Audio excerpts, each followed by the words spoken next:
Join us today as we delve into the pursuit of lasting happiness and fulfillment. Discover why chasing after 4 worldly pillars will lead to short-lived satisfaction and how we can replace them with 4 higher-level pillars. Today, you're going to learn 5 practical tips for living without regret using those pillars. So don't miss today's episode if you're ready to stop sleepwalking through life.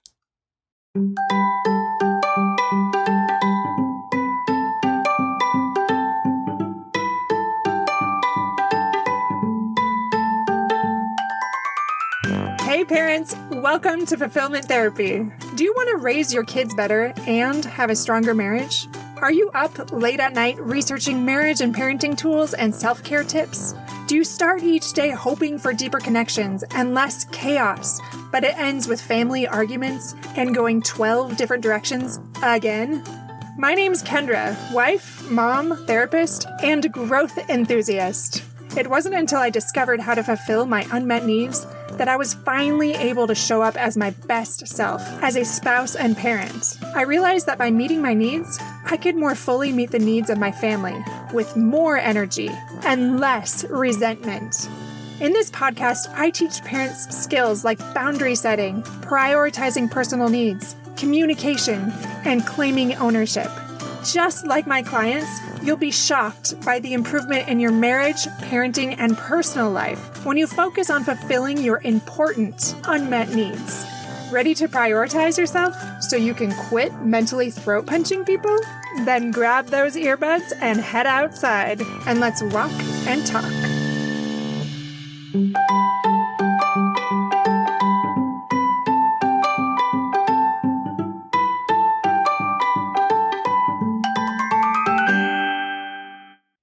Welcome back, my friends, to episode number 129, Unveiling Lasting Happiness, Embracing the 4 Pillars of Fulfillment.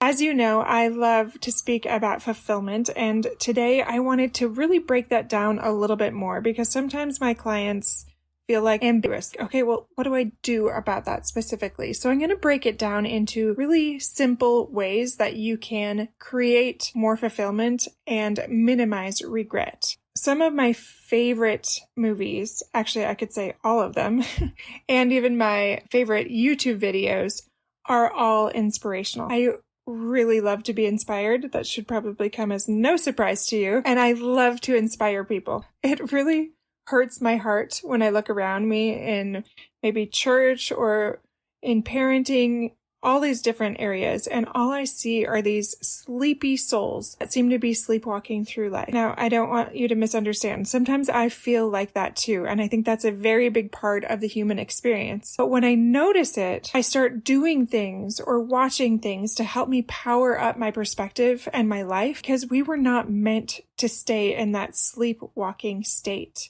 We were made for greater things, my friends. So how can we do that today? Well, first and foremost, I've mentioned this briefly, but I want you to always go back to your why.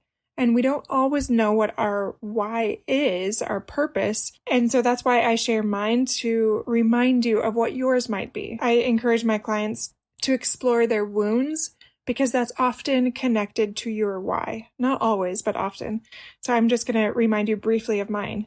So my brother and my dad did not live a long life. They both died tragically and they both died younger. And I really want to help people live every precious day with more fulfillment instead of getting derailed by things that will never bring lasting satisfaction. And I want to explore today how you can do that too in very simple ways. So if you're feeling like a sleepy soul and you're focusing maybe on the wrong things, this is for you, my friend.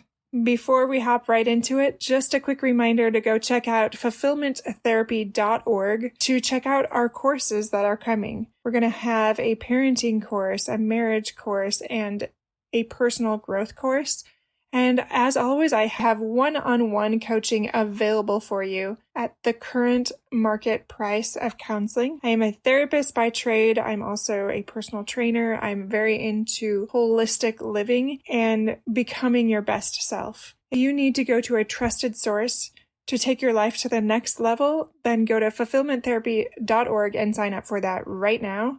or check out the show notes and get a hold of us in all the places to answer your questions about what that looks like and what you can do to revamp your life. All right, let's go back to the training for today. Like I mentioned, we're going to explore the keys to lasting happiness and fulfillment. So in this world, we are often fixated on these fleeting desires. And I'm going to talk about 4 pillars that will never bring lasting happiness, but what the majority of the world thinks will bring lasting happiness. And I'm going to share what those things are. They should not come as a surprise to you. The first one is money. The second one is power. The third one is pleasure. And the fourth one is fame. My friends, there are 4 other pillars that are much higher level, higher order, that bring lasting fulfillment. And it is not those things. Are you ready for the more meaningful, higher level pillars? Because this is it right here. Number 1, faith. 2, family. 3, friends. And 4, meaningful work. So sometimes my parents say, well, in my roles, I'm not really worried much about money, power, pleasure, and fame. But as we break it down, we often find that they kind of are, though. They really do think in their mind or some part of them that those things really will bring that lasting fulfillment. And so they put their time and their energy into building some of those things. If we put our energy into those other pillars, so faith, family, friends, and meaningful work, often those things come as a result, those other things, like maybe money or maybe pleasure, but of a lasting kind, maybe even fame. But when we put those higher level pillars first, our lives will bear these amazing fruits because they're based on something deeper. When I was trying to fill up my batteries recently and try to get rejuvenated, I was listening to all of these inspirational videos, and I'm going to put one in the show notes so you can check it out. But I was listening to a speech that Denzel Washington gave for a graduation ceremony, and he was quoting Les Brown, who's a renowned motivational speaker. He talked about the concept of regret, and he encouraged the audience to imagine them at their deathbed. And imagine that as they're laying there, there's these ghosts of unfulfilled potential around you. So there's these untapped ideas and these unused talents, and they're all surrounding you. And he talked about how these ghosts surrounding you are your ghosts of your unfulfilled potential and the ghosts of ideas you never acted on and talents you didn't use. And those ghosts are so disappointed and upset and angry. And they say things to you. We came to you because you could have brought us to life, and now we have to go to the grave together. And then he said, how many ghosts are going to be around you when your time comes? Don't wait until it's too late. Leave no room for regrets. Start acting now. I've used similar stories myself in exercises I've done with my clients, but no matter how many times I hear a rendition of that, I love it because it reminds me that each day is a gift, and do we want to live with regret? I love that idea of all those ghosts around us, of that unfulfilled potential, and the ideas we never acted upon, and the talents we never used. And how they said, we came to you because you could have brought us to life, and now we have to go to the grave together. Isn't that such a powerful image? Of course, we don't want that, thinking about all the could have beens. So just think about that as I talk to you a little bit more today. I want to first share a few quotes that I just love. The first one is actually by Les Brown himself, and he said, the only limits to the possibilities, and he says, the only limits to the possibilities in your life tomorrow are the buts you use today. I often talk to my kids about that. Do you use a lot of buts in your speech? A lot of excuses? Because excuses will leave you with regret. Mark Twain said this, 20 years from now, you will be more disappointed by the things you didn't do than by the ones you did do. I think about that a lot when I am too nervous to do something. I've leaned in, I've prepped, I've done all these things, but when it comes right down to it, do I really want to do this? This makes me feel really anxious. That actually reminds me, my first triathlon that I did. We were in the middle of moving and it was very, very busy. I was so overwhelmed. I think I had 1 or 2 babies and I was spent. And I called my brother-in-law and I asked him about it, like if I should just not do it because it just felt so unrealistic. Put in the time, I've done all those things. But then he ultimately said to me, do whatever you want, but are you going to regret that you never followed through? And I thought about that because I thought he was going to tell me it'd be okay. Like I had every reason to walk away and to just not do it. But I would have, like, to get that far and then not do it. So I did it, and I am so glad that I did. And I'm so glad that he gave me that perspective, that insight. The last quote is by Ralph Waldo Emerson. He said, "The purpose of life is not to be happy. It's to be useful, to be honorable, to be compassionate, to have it make some difference, that you have lived and lived well." I love this because it reminds us that it's not just about being happy. It's not just about us. Remember those 4 pillars? The last one was meaningful work. Well, it makes it meaningful when it's useful, when it's honorable, when it's compassionate, when it makes a difference in someone else's life. So beautiful, isn't it? Okay, so why does all this matter? Like, what can we do? How can we apply these things?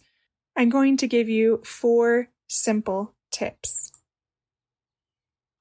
These tips are based on the 4 pillars that I talked about. So the first one is prioritize relationships. This is where you create opportunities for meaningful connections with your family and friends. For instance, you can organize regular family dinners where you can bond over some shared experience and create those lasting memories. Like the dinner table is an incredible place to connect. I know everybody seems like they're happier when they have good food all before them and they're willing to sit and connect. I'm going to give you another example. Make a point to spend quality time with your children every day. And I'm not asking you to go and do crazy, elaborate things here. I'm just asking for that 1%. So that might be playing games. That might be reading a book. Or just asking them some questions that are thoughtful and next level, not just, how was your day? And you're distracted as they tell you how it was. Okay, the second one is cultivate faith. So develop a strong foundation of faith and spirituality that provides that guidance and that purpose. So for some people, that's attending church or any kind of religious service. That can be engaging in spiritual practices or even service within your community.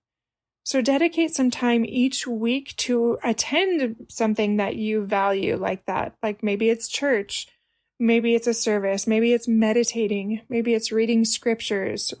Whatever that looks like to you personally, cultivate your faith. The next one is pursue meaningful work. So seek out opportunities that really do align with your passions and values. And like you all know, I've talked a lot about values in the last several months and even from the very beginning.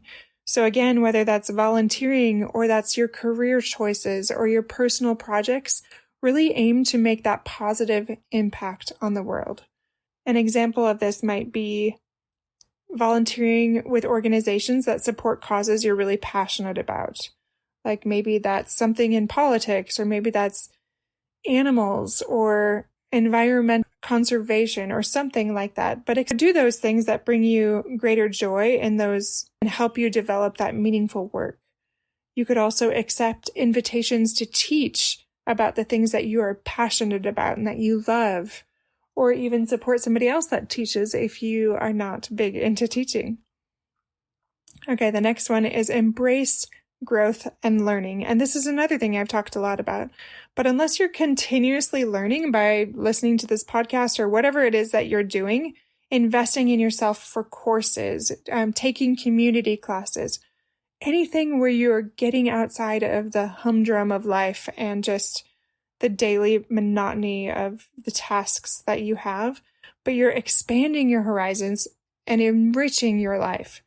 An example, again, is signing up for a workshop or pursuing a new hobby that interests you. Maybe that's gardening or painting or learning a musical instrument, and then even teaching it to others. My friends, remember, lasting happiness and fulfillment are not found in those external markers of success, but they're found in those internal sources of joy and purpose. So when we prioritize those 4 higher level pillars, which remember are faith, family, friends, and meaningful work, we really can live intentionally, and we can leave behind a legacy of love and impact. Let the ghosts of regret serve as a reminder to seize those opportunities before us and live our lives to the fullest. I hope you embrace life today, my friends, and remember that if you are feeling like your battery is running low, if you're feeling like you're sleepwalking through life, and you look around you at the gym or at church or in your neighborhood, you feel like one of the zombies, then maybe it's time to take that second step. What stood out to you today? What felt highlighted to you? What's that next level small thing that you can do to create greater happiness and live without regret? I encourage you to do that 1% thing today and share it with someone else, and share this episode with someone else, and live according to your divine potential. Not in a way where you feel so terrified to do so or resistant and you're almost like Jonah and the whale. You're running from all these things, but where you recognize that this is your greater life. That thing one step ahead of you, that beginning of that path, is what is going to bring true, lasting happiness and joy in your life, that beginning of that journey. And that doesn't mean that you won't have sadness or you won't experience struggle. It just means that your life is going to be so much richer because you chose to live awake. You chose to leave behind that sleepiness. Best of luck to you, my friends, in embracing that. And look at the show notes for ways to reach out. And one last thing I want to mention that I forgot to mention earlier, in the show notes from now on, we will be posting, if it's not in this one, it will be coming shortly, so that you can text any subjects that you want to hear about more in episodes. And you can also ask us questions about courses and get all of those things answered. Now, this is not a therapy hotline, I will warn you. So me or my team will be responding to those, but this is more for like, I want to hear about this. I want to learn more about this, or I have questions about this with the course or with coaching. And you can get all of those answered very simply. So check that out in the show notes. Like I said, if it's not there yet, it will be shortly. So stay tuned for that. Again, as always, I will see you back here in just a few days, my friends. Take care.